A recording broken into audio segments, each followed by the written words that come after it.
minha gente, nós estamos aqui agora com a secretária de Educação do município de Limoeiro, Ana Xavier, para que possamos falar, na verdade, da atual situação da educação em meio a essa pandemia, né? A gente recebeu algumas informações de professores e, obviamente, a gente buscou essa informação com a própria secretária para termos a certeza do que está acontecendo. E Ana Xavier vai falar para a gente como a gente pergunta já desde já. Boa noite, Ana Xavier, muito obrigado pela senhora ter se disponibilizado a falar aos limoeirenses, né, nesse meio de comunicação.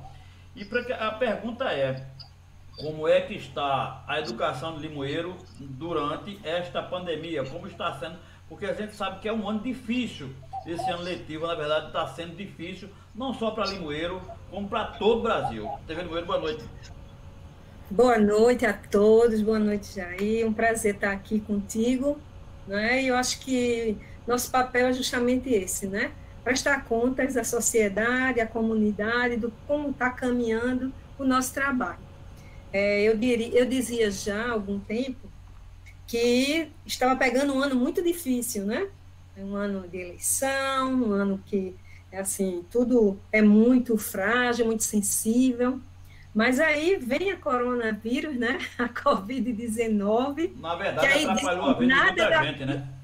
Nada daquilo seria difícil, né? Difícil está sendo hoje, difícil está sendo agora, porque a gente tem que construir um novo caminho, um caminho que jamais trilhamos. Pois é, os alunos, professora, como é que estão sendo assistidos pela Secretaria de Educação nessa pandemia, especialmente os alunos da zona rural? Pois é, justamente. Hoje eu pretendo passar para você e para a comunidade, né, como é que a gente está trabalhando desde o início. No início, nós ficamos relutantes, assim como a maioria, né, das equipes e das secretarias e até mesmo do estado de Pernambuco, de demais estados, uma vez que a gente nunca tinha vivido uma situação dessa, né? Imaginávamos que era passageiro, que o curto período ia retornarmos logo e, na verdade, né, vem se estendendo há quase 3 meses. E aí, o que nós fizemos? Elaboramos um plano de ação remota. Esse plano de ação remota foi orientado a todos os gestores, a todos os coordenadores do nosso município, porque atingir até o professor nesse período de pandemia é mais complexo, né? É para a gente fazer uma conferência, uma videoconferência, fica mais complexo, porque a gente precisa, na minha opinião, ouvir o outro e também falar. Então, nós fizemos reuniões várias com gestores e com os coordenadores pedagógicos, orientando. Primeiro passo, fazer um plano de ação remota para eles, para a gente da SEDUC e para os gestores. Tá? A primeira coisa seria esse plano. O que vamos fazer? Porque a gente precisa pensar a escola, não só a questão de ação, mas também a ação do planejamento estratégico da secretaria. Então, nesse primeiro momento, orientamos a construção desse plano, o que eles iriam desenvolver nesse período e como iríamos chegar até o estudante. Então, todos os gestores, em equipe, com coordenadores pedagógicos e com os bibliotecários, eles elaboraram seu plano de ação. A gente poderia também propor um plano de ação para Limoeiro, mas nós precisamos saber que cada escola tem suas singularidades, né?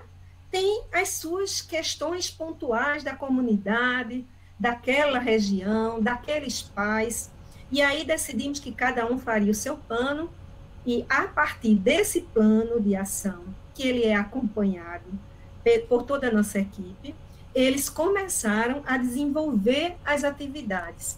Inclusive, foi interessante que algumas escolas começaram antes mesmo da gente dizer, ok, vamos fazer. Por quê? Porque é uma coisa impressionante no município de Limoeiro, e isso eu digo em todo canto que eu vou, a gente tem um celeiro de educação. É incrível como os educadores do nosso município, e aí quando eu me refiro a Limoeiro, eu não me refiro só ao município, mas também ao estado, tem uma equipe muito boa. Olha, tem professor que está fazendo coisas lindas nas redes sociais, está tendo um contato maravilhoso, são trabalhos excelentes. E aí, o que nós estamos fazendo?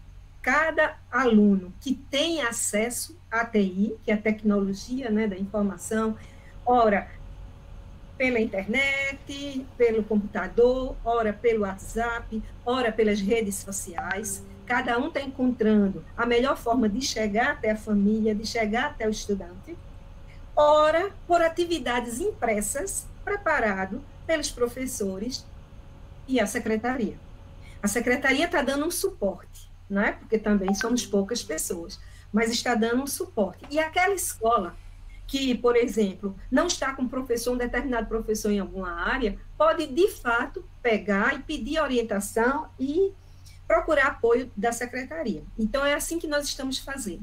Aquelas crianças que a gente não consegue chegar, a gente tenta, de outra forma, chegar, por atividades impressas. E isso tem acontecido especialmente nas escolas do campo, né? Então, eu recebi mensagens de diretores, coordenadores, ou professor, a gente está com dificuldade, que tem menino que mora num lugar distante. Eu digo, não tem problema. Manda dizer, vê qual é a localidade, a gente arruma o transporte, bota os bloquinhos de atividade e leva para a comunidade, deixa na casa do agente comunitário de saúde, por exemplo, e os alunos pegam. Entendeu? É assim que a gente está fazendo. Nós temos hoje 5.537 estudantes. Tá? Desses 5.537 estudantes, nós estamos com quase 900 que a gente não conseguiu entregar a atividade ainda, porque alguns a gente não tem o endereço, outros se mudaram, outros o telefone dos pais a gente não tem conseguido entrar em contato, mas a gente já está numa grande campanha para chegar a esses estudantes também. A gente recebeu aqui hoje, como eu disse anteriormente, nós recebemos aqui hoje uma reclamação de um professor, onde ele dizia que, deixa eu ver aqui a mensagem, obviamente a gente vai resguardar o nome do professor ou professora. Diz assim: Jair, boa tarde, como professor não está tendo nada para os alunos, nós professores não estamos enviando nada, se te falarem que está enviando é tudo mentira, os alunos da rede municipal de ensino estão largados sem nenhum tipo de atenção. Essa fala, no caso aí, não é verdadeira, professora? Olha, aí, e comunidade, pode até ter algum professor que se nega a desenvolver atividade. A gente já se deparou com alguns professores que dizem que não vão fazer.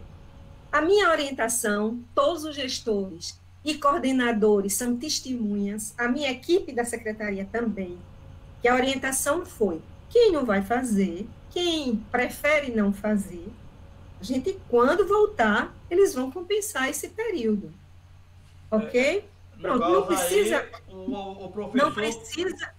não precisa se desentender com o professor, não precisa impor de forma alguma.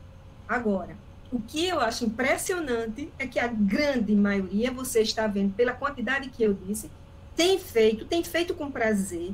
A gente tem visto histórias maravilhosas, porque, veja bem, nesse momento, a nossa grande preocupação é com o estudante.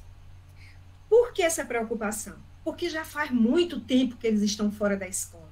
E a gente precisa minimizar essa grande perda, né, que é estar fora da escola. E a nossa preocupação não é só conteudismo, de forma alguma. A nossa grande preocupação hoje é, primeiro, acolher o aluno, acolher a família, dizer: nós estamos juntos, nós queremos apoiar, nós estamos aqui para ajudar. Professora, com relação à merenda, no caso a merenda, aos alunos que estão em casa, a Secretaria de Educação está providenciando isso como determina o governo? Com certeza. A Secretaria de Educação do Limoeiro foi uma das primeiras a começar a atender os kits de gêneros alimentícios, né? Entregamos no final de março o primeiro kit, só que nós vamos entregando, nós temos muitos estudantes, vamos entregando por semana. Então, a gente tem o cuidado de comunicar, de dizer antes para onde vai. Às vezes, coincide de não chegar o produto, então atrasa um pouco, mas assim, nós já entregamos a primeira leva a todos os estudantes. Quem disser que não recebeu, eu vou aqui colocar, é porque não foi à escola pegar, entendesse? Porque todos estavam lá, o nome, a lista feita pelo diretor, o nome, o espaço para o pai assinar. Até porque a senhora está tentando fazer o possível para evitar aglomerações de pessoas, né? Por isso que está sendo entregue nas escolas. Pois é, e eu ainda digo sempre à escola, procurem um dia e um horário melhor, que seja melhor para os pais, para a escola. A gente não determina, todo mundo vai ser dia tal. Por exemplo, eu vi secretarias que colocou todas as escolas em tal horário. Não, cada escola, depois de receber os kits, faz o seu calendário e entrega com calma, com tranquilidade, usando todos os cuidados de orientação da OMS. É assim que tem acontecido. Então, já aconteceu a primeira entrega, e esta semana passada, começamos a entregar a segunda etapa. Então, claro, nem todo mundo vai receber ao mesmo tempo, né? Foram algumas escolas, essa semana chega mais, na outra chega mais, e assim a gente vai fazendo com muito cuidado. Professora, a senhora, acho que a senhora pegou um dos anos mais turbulentos, digamos assim, na educação, dentro da sua vida militante de educação. Acho que foi um dos anos na sua carreira mais turbulento, por conta dessa pandemia. Você tinha um plano de trabalho e acabando de ter que modificar tudo de uma hora para outra. É dessa forma? Pois é, são 40 anos de trabalho que eu tenho na educação, e eu sempre digo, nunca vivi um momento igual a este. Então, nós estamos aprendendo juntos. É um desafio, e um desafio grande, onde a gente precisa estar junto. Eu digo sempre, esse momento não é momento de disputa, é momento de darmos as mãos e de nos ajudar, porque a nossa criança precisa, nosso jovem precisa, nós também precisamos dar atenção e cuidado a toda a comunidade educativa. Não tem sido fácil para o professor também.